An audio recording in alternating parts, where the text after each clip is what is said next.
විකි මොන පටන් ගන්න තියෙන්නේ පරිපාල ප්‍රශ්නවත් තියෙන්නේ මේ කුණ වර්ගයේ ගියර් පෙට්ටියක්ද දැන් මේකේ තියෙන්නේ සම්පූර්ණ මේ ගියර් සෙට් කරන් තියෙන්නේ මේක සම්පූර්ණ වල පේන්නවත් නැහැ ඒක මේකේ තියෙන්නේ නිති මූට්ටු වර්ගයේ ගියර් පෙට්ටිය නිති මූට්ටු වර්ගයේ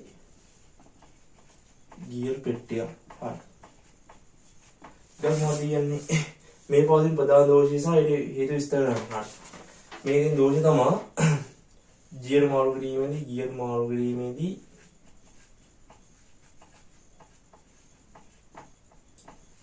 ක්ලචය දෙවරක් ක්‍රියාත්මක කිරීමට සිදුවීම ඒකට හේතුව තමයි අදාළ ගියර් රෝදවල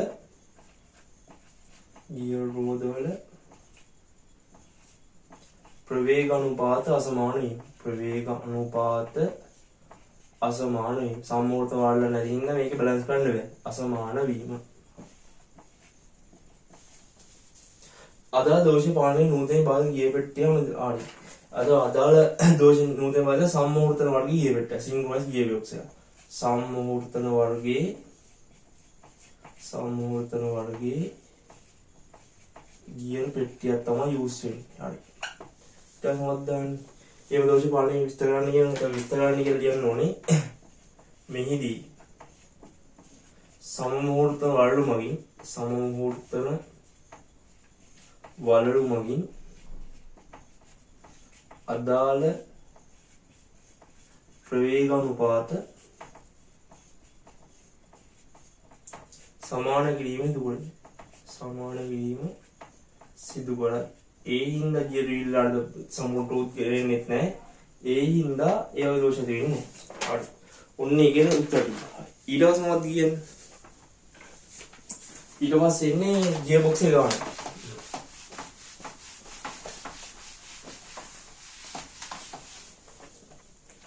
ඉහළ ගියර් පෙට්ටිය ඇතුළත වටපාත වගේ වටි ඒ ගියර් බොක්ස් ඇතුළේ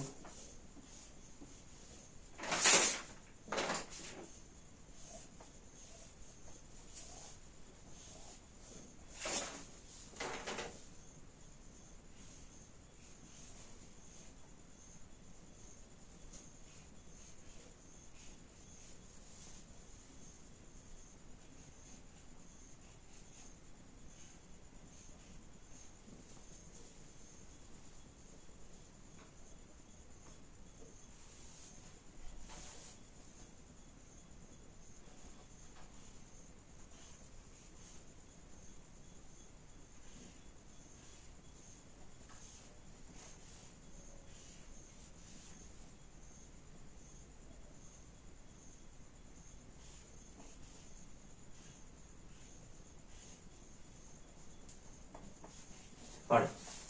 කොහොමද ඉන්නේ දැන් කියනවා A කිය රෝදේ 8000න් ගන්නවා. මෙන්න A B C D E F හරි. તો A කිය 8000න් ගන්නවා. 8000න් ගන්නවා අපෙන් අහන්නේ ආවේද පළමු සහ යන්නේ. දැන් ගියර් බොක්ස් එක දිහා බලමුද පළමු දෙවන රිවර්ස් A කොහොමද යන්නේ? A කොහොමද මෙහෙම. මේක කොහොමද රිවර්ස් ගියර් එක මේ බලන්න. ඒකේ වීල් තුනක් පේනවනේ වලට. इधर मेन अनिवार्य रिवर्स गियर है पासवर्ड सुन के लिए මේ රිවර්ස් ගියර් එක. එතකොට ඊට පස්සේ දැන් මේ දෙකෙන් කොහොමද ෆස්ට් එක සෙකන්ඩ් එක හොවන්න ඕනේ මෙහෙමයි. මේ දින මොකද ප්‍රතිදාන ඊශාවනේ. එතකොට ඒකට සම්බන්ධ ලොකුම රෝදේ තමයි ෆස්ට් එක කියන්නේ. එතකොට මේ දෙකේ ෆස්ට් එක. දැන් මේ දින මොකද්ද සෙකන්ඩ් එක. හරි.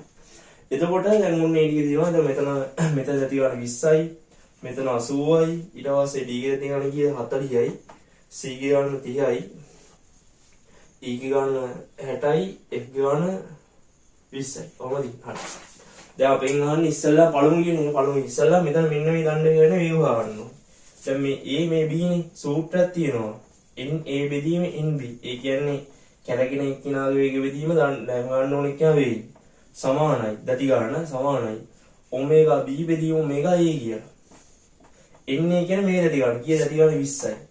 B දති ගන්න කීයද 80යි. අපි මෙයාගේ වේගය දන්නේ නැහැ. අපි දන්නවා ඔමේගා A කීයද දුන්නා අපිට 4000ක් දුන්නා.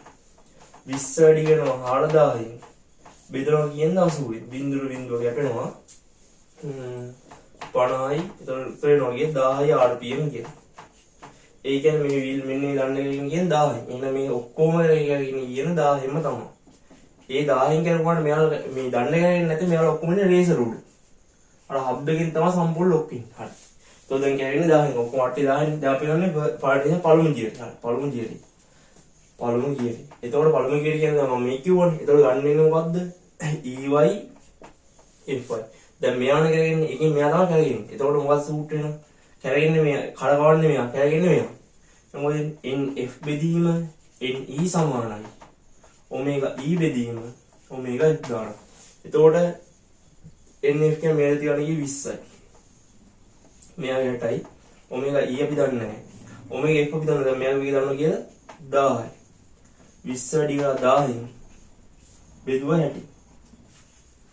එතකොට ඔමේගා F සමානයි සම්පූර්ණ වෙනවා. එතකොට 333.3 rpm කියලා. හරි. ඒකත් හරි. ඊට පස්සේ මොකක්ද තියෙන්නේ? දෙවෙනි ගියරේ. දැන් දෙවෙනි ගියරේ කියන්නේ මේකනේ. එතකොට දැන් දාන්න වෙන්නේ. දැන් ගන්න කොහොමද? D හා C. හරි. එතකොට දැන් මොකද වෙන්නේ? ආවොත් දැන් මෙයාලා කරන්නේ ND බෙදීම NC. ND බෙදීම NC සමානයි. ඔමේගා C බෙදීම ඔමේගා D. මෙයාගේ මෙයා බෙදලා අර යනි පරස්පරය ගන්නයි තියෙන්නේ. එතකොට ND කියේ දැන් මෙතන 40යි. NC කිය 30යි. ඔමේගා C අපි දන්නේ නැහැ. ඔමේගා D අපි දන්නවා දැන් කීයද? ඒත් කරන්නේ කීය 10යින්. එතකොට එනවා ඔමේගා C සමාන මෙතන ලියන්න. ඔමේගා C සමානයි 40 වැඩි කරලා 10යින් බෙදුවා කීයද 30. බිඳුව බිඳුව කැපෙනවා. 40 වැඩි 400යි 4000 වෙනවා 1333.33 rpm කියලා. හරි. එතකොට මෙයාගේ 1333 මෙයාගේ 333. හරි. මම උනිදන් ගාණි කියලා බලන්න. දැන් මෙතන වේගය 4000න් මෙයා තමයි කැරගෙන්නේ මෙයා දැන් මෙයා තමයි කඩගවන්නේ මෙයා තමයි කැරගෙන්නේ. එතකොට මෙයාගේ ගති ගන්න වෙදීම මෙයාගේ ගති ගන්න සමානයි. මෙයාගේ වේගය වෙදීම මෙයාගේ වේගය. එනේ එළවෙන ගියේ ගති ගන්න එළවන ගියේ ගති ගන්න වෙදීම එළවෙන ගියේ ගති ගන්න සමානයි. මෙයාගේ වේගය වෙදීම මෙයාගේ වේගය. හොඳම දේ මෙයාගේ වේගය මෙයාගේ ගති ගන්න මෙයාගේ ගති ගන්න බෙදුවොත් මෙයාගේ වේගයෙන් තමයි මෙයා බෙදෙන්නේ. එතකොට ඉතින් එනවා කිලිමුත් වේගය 1000ක් කියලා. ඒ කියන්නේ සම්පූර්ණ මේ දන්න වේගයනේ 1000යි. මෙයා 1000 ඉන්න දැන් අපිට මෙයා වේගය හොයන්න ඕනේ නේද? එහෙනම් දැන් අපි දැන් දන්න වේගය දන්නේ කාද මෙයාගේනේ. මෙයාගේ ගති ගානින් බෙදනවා කවුද මෙයාව. ඊට පස්සේ හොයන්න ඕනේ එක්කෙනාගේ බෙදනවා කවුද මෙයාගේ දන්නේ නෙවෙයි. මේ ND බෙදීම NC සමානයි ඔමේගා C බෙදීම ඔමේගා D. ඕකෙන් තමයි ඊය බොක්ස් එක ගන්න සම්පූර්ණයෙන්ම යන්නේ. හරි. ඔටෝ වලේ ඉතින් ඉවරයි.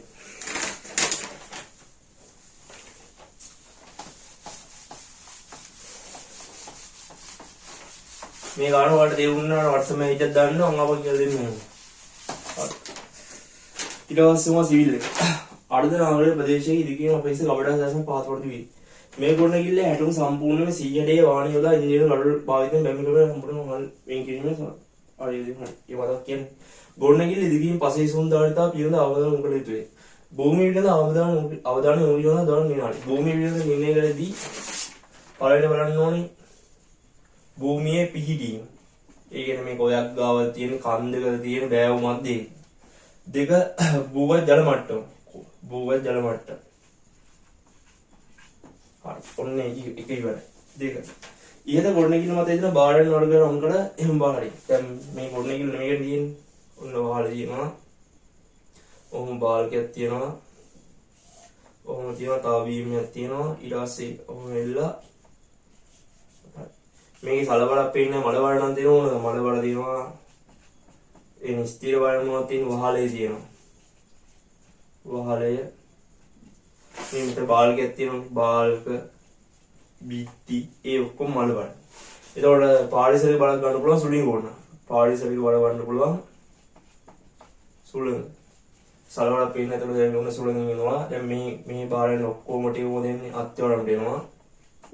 මෙයාගේ බාරෙන් දෙකක් ගන්න ඕනේ අත්‍යවශ්‍ය බෙදෙනවා. ඒ ටික අඳින්නේ කි. හරි. ඉදිකින් ද්‍රව්‍ය සඳහා ලෝහ අවයව උදාගැනීමේ වාසිය අවාසි දෙක වෙන ලියන්න. හරි. ලෝහ උදාගැනීමේ වාසිය අවාසි. ඒ කියන්නේ කොන්ක්‍රීට් එකකට ලෝහයක් භාවිතා කරන එකේ වාසිය අවාසි ලියන්න දෙන්නේ. ලෝහ භාවිතා කරපුවාම ඉක්මනට හදන කොන්ක්‍රීට් එක වේලෙන කාලය යන්නේ නැහැ. ඉදිකිරීම කාලය වමයි. ඉදිකිරීම කාලය අවමයි. ඉදිකිරීම් භාරයත් අවමයි. ඉදිකිරීම් භාරයත් අවමයි. ශක්තියෙන් වැඩි. ශක්තියෙන් වැඩි වීම. තව කියන්න පුළුවන් ඔන්න අලුත් වැඩියාව නලත්ව පහසු වීම. දැන් මට කොන්ක්‍රීට් එකක් නේ වලවන්න වෙන්නේ. ඔය අලග ගන්න පුළුවන්. අලුත් වැඩියාව පහසුව. අවාසිතම මේ වාසිත කිරුවේ. අවාසිතම මේක තියෙන්නේ පළවෙනි අවාසිතම මේකේ මොකද්ද? කාල පැවැත්ම අඩුයි. මල කරා කාල පැවැත්ම අඩුයි. කාල පැවැත්ම අඩුයි. ඊට පස්සේ ඉදිකිරීම් පිළිවෙල වැඩි.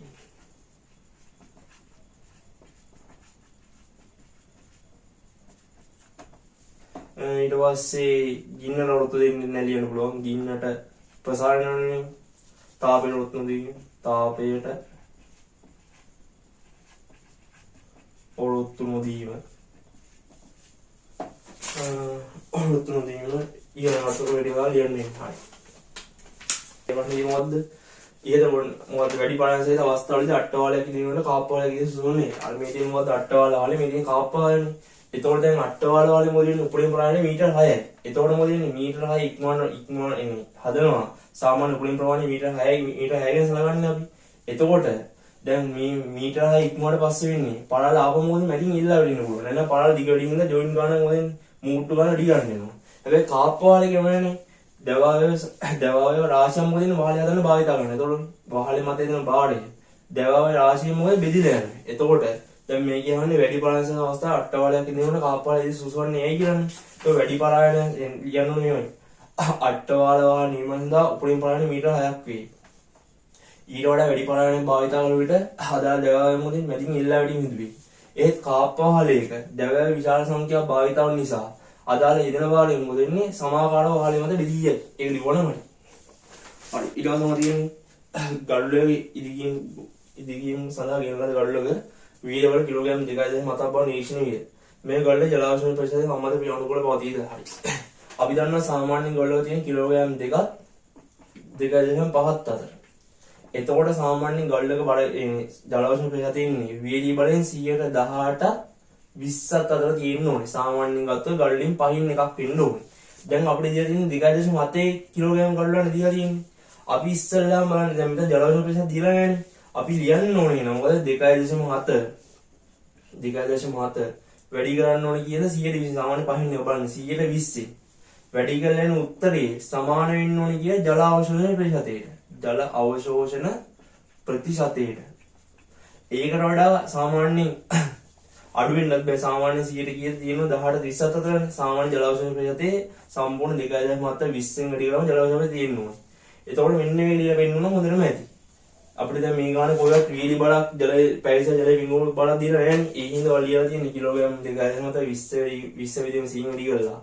ඒ කාණය සමාන වෙන කාට ජල අවශෝෂණ ප්‍රතිශතය කියලා හරි.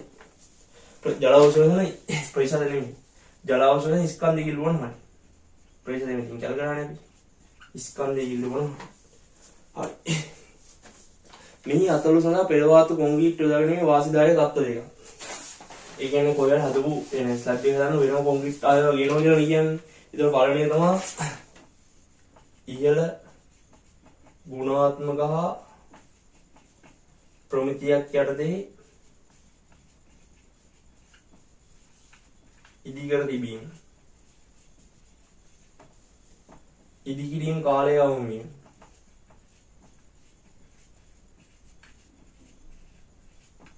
ඉදිකිරීම් ශ්‍රමය අවම වීම. ශ්‍රමය අවම. දැන් අපි කොන්ක්‍රීට් එකේ දැම්මත් වැස්ස බලන්න මෙයාට මේ ඉතින් හද කොන්ක්‍රීට් එකනේ කාලගුණික ආපදා බලපෑම අවම වීම. ඔන්න ඔය ඉතින් බලන්න. හරියට මේ වීක් සම්පූර්ණයෙන් මේ 11ක් තියෙනවා. මම දෙකක් දාන්න ඕනේ.